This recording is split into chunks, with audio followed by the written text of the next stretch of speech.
जय श्रीमन्नारायण दोस्तों आप सभी को पुत्रदा एकादशी की हार्दिक शुभकामनाएं। और आज की इस वीडियो में आप सुनेंगे पुत्रदा एकादशी की वो पावन कथा जो केवल एक राजा की नहीं बल्कि हर उस भक्त की कहानी है जो विश्वास के साथ व्रत करता है। तो आइए श्री हरि विष्णु और माँ लक्ष्मी का ध्यान करते हुए कथा को प्रारंभ करते हैं। प्राचीन समय की बात है। भद्रावती नामक एक सुंदर नगरी थी जो पर्वतों और नदियों से घिरी हुई थी। इस नगर के राजा थे महाजित। वो सत्य प्रिय, दयालु और प्रजा के कल्याण में दिन रात लगे रहते थे। नगर में किसी को दुख तकलीफ ना हो इसका वो विशेष ध्यान रखते थे। नगर में अन्न का भंडार कभी खाली नहीं होता था। गरीबों के लिए अन्न क्षेत्र चलता रहता था और मंदिरों में भजन कीर्तन गूंजते रहते। परंतु इस सुख समृद्धि के बीच भी राजा और रानी की आंखों में हमेशा एक छुपा हुआ दुख था कि उनके कोई संतान नहीं थी। वर्षों से उनकी गोद सूनी थी। राजा महाजित की पत्नी रानी चंद्रिका अत्यंत गुणवान और भगवत भक्त थी। विवाह के कई वर्ष बीत जाने के बाद भी उनके घर में संतान का जन्म नहीं हुआ। दोनों ने हर संभव प्रयास किए, बड़े बड़े यज्ञ, तप, तीर्थ यात्रा की, पर कोई परिणाम नहीं मिला।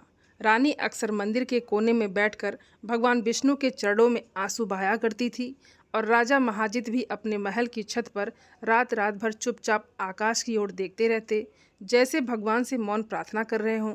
राजा जानते थे कि राज्य के भविष्य के लिए उत्तराधिकारी होना आवश्यक है। एक दिन उन्होंने अपने मंत्रियों को बुलाया और कहा, हमने सब कुछ किया परंतु संतान सुख से वंचित हैं।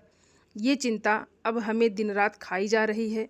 मंत्रियों ने सलाह दी, महाराज किसी तपस्वी ऋषि से मार्गदर्शन लीजिए, प्रभु की कृपा से कोई ना कोई मार्ग अवश्य निकलेगा। इसी समय राज्य में एक महान तपस्वी महर्षि लोमश पधारे। महाजित ने रानी चंद्रिका के साथ उनके दर्शन किए और अपनी व्यथा सुनाई। राजा की आंखों से आंसू बहते हुए बोले, भगवान, राज्य समृद्ध है, प्रजा सुखी है, परंतु संतान न होने के कारण हमारा जीवन अधूरा है। कृपया कर कोई उपाय बताइए। महर्षि लोमस ने ध्यान करके कहा, राजन, पूर्व जन्म के कर्मों के कारण ही इस जन्म में संतान सुख नहीं मिला है, परंतु एक उपाय है, पुत्रदा एकादशी का व्रत। इस व्रत को पूरे विधि विधान से सच्चे मन से करने पर भगवान विष्णु संतान सुख का वरदान देते हैं। महर्षि लोमस की बात सुनकर राजा रानी ने तुरंत व्रत का संकल्प लिया। उन्होंने तय किया कि इस बार का पुत्रदा एकादशी व्रत वो पूरी प्रजा के साथ करेंगे ताकि पुण्य का फल भी बढ़े। पुत्रदा एकादशी से एक दिन पहले पूरा नगर दीपमालाओं से सजाया गया। मंदिरों में केसर, चंदन, कमल के फूलों से विशेष साज सज्जा की गई। नगर वासियों से भी कहा गया कि वो भी व्रत रखें और रात्रि में जागरण करें। राजा और रानी ने उपवास का निश्चय कर गंगा जल से स्नान किया। उन्होंने पीले वस्त्र पहने, रत्न जटित मुकुट नहीं बल्कि सादे पुष्पों की माला धारण की और भगवान के सामने दासत्व भाव से खड़े हुए। राजा ने हाथ जोड़कर भगवान से प्रार्थना की कि हे श्री हरि विष्णु भगवान, मैं केवल राज्य के उत्तराधिकारी के लिए नहीं बल्कि इस राज्य की प्रजा के भविष्य के लिए संतान की कामना कर रहा हूँ। हे भगवान, हम पर कृपा करें और हमारी गोद भरें। रानी चंद्रिका ने भगवान को तुलसी दल अर्पित करते हुए कहा, प्रभु, यदि मेरा पतिव्रत धर्म सच्चा है तो हमारी सूनी गोद को पुत्र रत्न से भर दीजिए। रात को महल के प्रांगण में भजन कीर्तन हुआ। शंख, मृदंग और बीड़ा की ध्वनि से वातावरण भक्तिमय हो गया।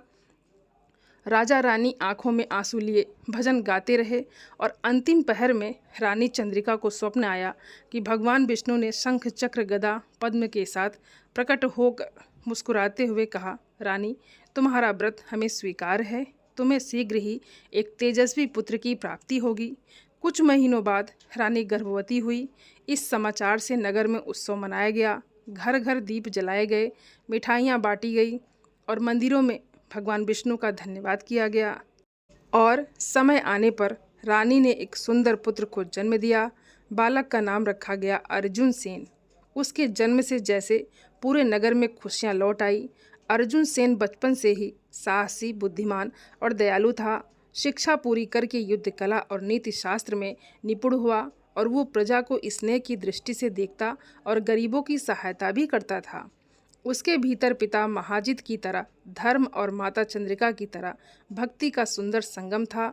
एक बार राज्य में महामारी फैली। तब अर्जुन सेन ने स्वयं बीमारों की सेवा की और राज्य को संकट से उबारा। वृद्धावस्था में राजा महाजित ने राज्य की बागडोर अर्जुन सेन को सौंपी और स्वयं वन में भगवान विष्णु की सेवा में लग गए। उन्होंने रानी से कहा, देखो देवी, पुत्रदा एकादशी ने हमें केवल पुत्र ही नहीं दिया बल्कि एक ऐसा पुत्र दिया जो प्रजा के लिए भी वरदान बन गया। रानी की आंखें श्रद्धा से छलक उठी। अर्जुन सेन के राज्यकाल में भद्रावती नगरी समृद्ध और शांतिपूर्ण रही। सभी लोग भगवान विष्णु की कथा सुनते, व्रत रखते और अपने जीवन को धन्य करते।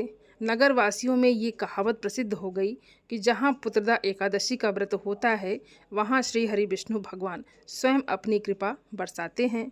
पुत्रदा एकादशी का व्रत केवल पुत्र प्राप्ति के लिए ही नहीं बल्कि भगवान पर अटूट विश्वास और धर्म के मार्ग पर चलने का प्रतीक है। जब प्रार्थना सच्चे मन से की जाती है तो प्रभु असंभव को भी संभव कर देते हैं। प्रेम से बोलिए श्री हरि विष्णु भगवान की जय। दोस्तों, आइए अब सुनते हैं पुत्रदा एकादशी की दूसरी कथा। काशी नगरी के बाहर घने वन में एक ब्राह्मण दंपति रहते थे। पति का नाम था देवदत्त और पत्नी का नाम था सुभद्रा। वो अत्यंत निर्धन थे परंतु चरित्र से महान और भगवान श्री विष्णु के अनन्य भक्त थे। देवदत्त प्रतिदिन गांव-गांव जाकर यजमानों के यहाँ वेद पाठ करते, पूजा कराते और जो कुछ भी दक्षिणा मिलती उसी से घर चलता। सुभद्रा भी अपने पतिव्रत धर्म पर अडिग थी। वो सुबह से शाम तक घर के छोटे से आंगन में तुलसी की सेवा, पूजा और पति की प्रतीक्षा में समय बिताती। उनका जीवन कठिनाइयों से भरा था पर सबसे बड़ा दुख ये था कि उनकी कोई संतान नहीं थी। सुभद्रा की गोद सोनी थी। जब भी किसी पड़ोसन की गोद में बच्चा देखती उसकी आंखें भर आती।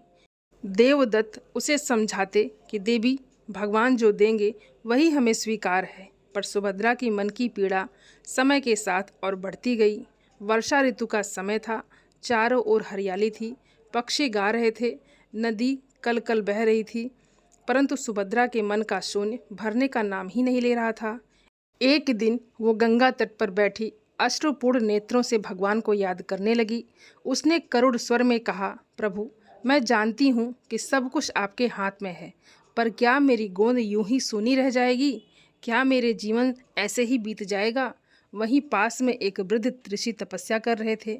उन्होंने सुभद्रा की पुकार सुन ली और पूछा, बेटी क्यों रो रही हो? तब सुभद्रा ने सारा हाल कह सुनाया। ऋषि बोले, बेटी, पुत्रदा एकादशी का व्रत संतानहीन दंपति के लिए अमोघ है और ये व्रत मन, वचन और कर्म से पवित्र होकर करना चाहिए और उस दिन जल में भी सच्चे मन से प्रभु का स्मरण करना चाहिए और रात्रि को जागरण करना चाहिए। भगवान विष्णु की कृपा से तुम्हें अवश्य संतान सुख मिलेगा। सुभद्रा ने निश्चय कर लिया कि इस बार वो ये व्रत पूरे मन से करेगी। एकादशी के एक दिन पहले सुभद्रा ने घर को साफ सुथरा किया, तुलसी को जल चढ़ाया, दीप जलाए और प्रभु से प्रार्थना की कि उनका व्रत सफल हो। देवदत्त भी प्रसन्न हुए कि उनकी पत्नी के मन में फिर आशा का दीप जला है। अगली सुबह सूरज की पहली किरण के साथ सुभद्रा उठी, गंगा में स्नान किया और पीले वस्त्र धारण किए।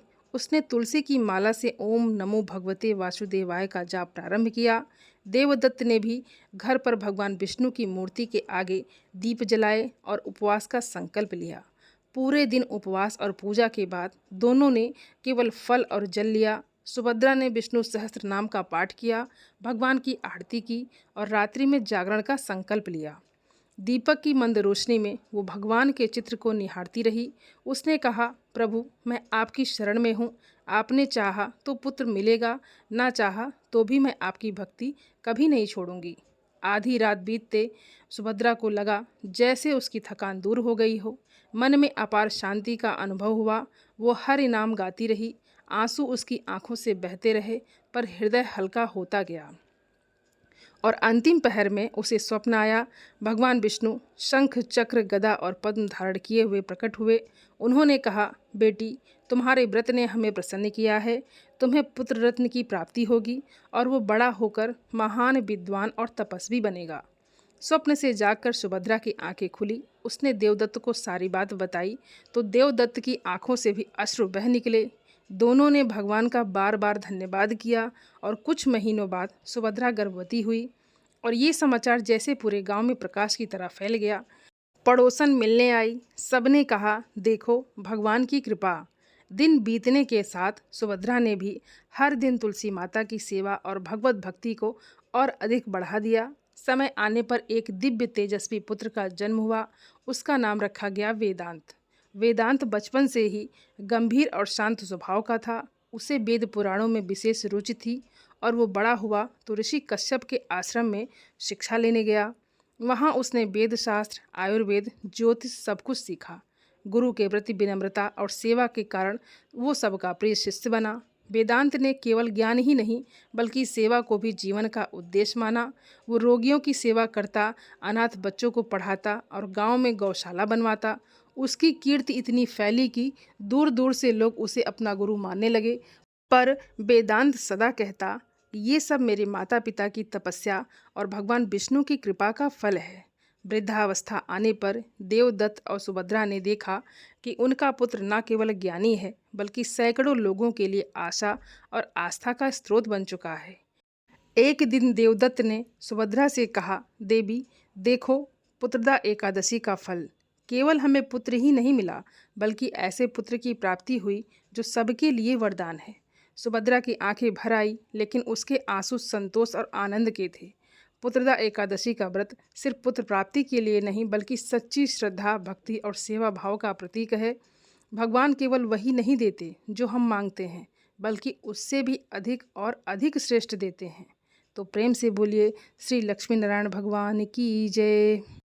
दोस्तों, उम्मीद करती हूँ ये वीडियो आप सभी लोगों को बहुत अच्छी लगी होगी और आप सभी सनातनी भाई बहनों से मेरा विनम्र निवेदन है, मेरे चैनल को सब्सक्राइब ज़रूर कर लें और वीडियो को लाइक और अपने फैमिली फ्रेंड के साथ शेयर ज़रूर करें। आप सभी को जय श्रीमन नारायण। धन्यवाद दोस्तों।